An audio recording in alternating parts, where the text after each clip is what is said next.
यांनी काय सांगितलं की भारतातील जातीयता संपवण्यासाठी आंतरजातीय आणि आंतरधर्मीय लग्न झाले पाहिजे आणि त्यांनी ते लग्न करून दाखवलं.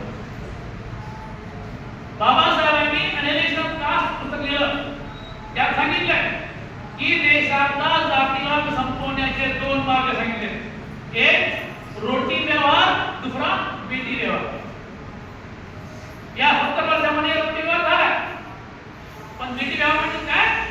आंतरजातीय लग्न. बाबासाहेबांनी सुद्धा शेवटच्या क्षणी ब्राह्मणांची बाजू केली. त्याला काय म्हणतात मग? आंतरजातीय विवाह. महात्मा फुलेंनी काय केलं? त्यांच्या दत्तक पुत्राचा विवाह हा आंतरजातीय पद्धतीने केला. म्हणजे खऱ्या अर्थानं जाती तोडायच्या असतील तर तुम्हाला प्रॅक्टिकली प्रत्यक्षरित्या आंतरजातीय लग्न केल्याशिवाय हे काही बसत नाहीये. काही बोलायला सोपं असतं, पण पचायला करायला अवघड. आणि मग आम्ही जर बाबासाहेबांचे सच्चे अनुयायी आहोत तर ते तत्वज्ञान आम्ही पचवलंही पाहिजे. हे बोलत नाही पाहिजे, पचवलंही पाहिजे, त्याची कृती केली पाहिजे. तर अशा महापुरुषांच्या जयंत्या पुण्यतिथ्या साजऱ्या केल्या तरी सार्थक होईल. अन्यथा मग आपण येतो बसतो तुझा जय भीम बोलून केलं गेलं असं नाही. म्हणजे तत्वज्ञान जगायचं असतं हा संदेश आपण शाहू महाराजांच्या जीवनातून घेतला पाहिजे असं मला मी स्वतः विनंती करतो.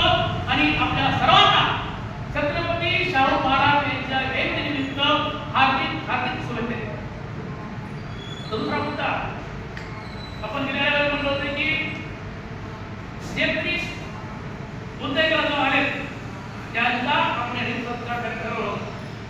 आपल्या लग्न आपल्याला आम्ही काही तयारी नव्हती केली, परंतु आता म्हणतात त्याच्यावर एक महत्वाचा मुद्दा आहे की आपण बुद्धगयाला जातो.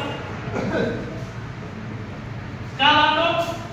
की या ठिकाणी बुद्धाला ज्ञानप्राप्ती झाली, बुद्धाला सत्य कळलं. जगात दुःख आहे, दुःखाला कारण आहे, त्याला मार्ग आहे, ते बुद्ध धर्म आहे. आणि मग आपण त्या ठिकाणी जाऊन आलो. होत्या असं की दरवर्षी लोक तिकडे जातात येतात, परंतु एक जाऊन आले की पुन्हा ते काय होतात काय तिकडे अंतर काय ते धर्माच्या कुठल्या कार्यक्रमाला येत नाही, कोणते कार्यक्रम पाहिजे चढत नाही, काही असं आम्ही बऱ्याच सत्ता केलं. लोकांची अपेक्षा अशी आहे की तुम्ही बुद्धगयाला गेला ही गोष्ट अभिमानाची आहे, चांगली आहे.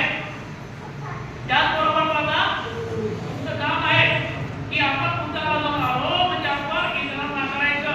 आपल्या घरातले काही इतर देवी देवतांचे फोटो आहेत लपलेले, मलिमाय अंबाबाई जे त्या लोक घरामध्ये आहेत ते करा, ते फेकून द्या.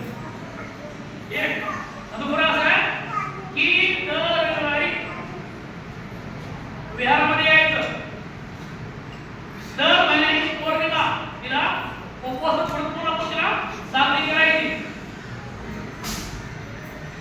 आणि आस्थानिक मार्गाचा अवलंब करण्याचा प्रयत्न करायचा.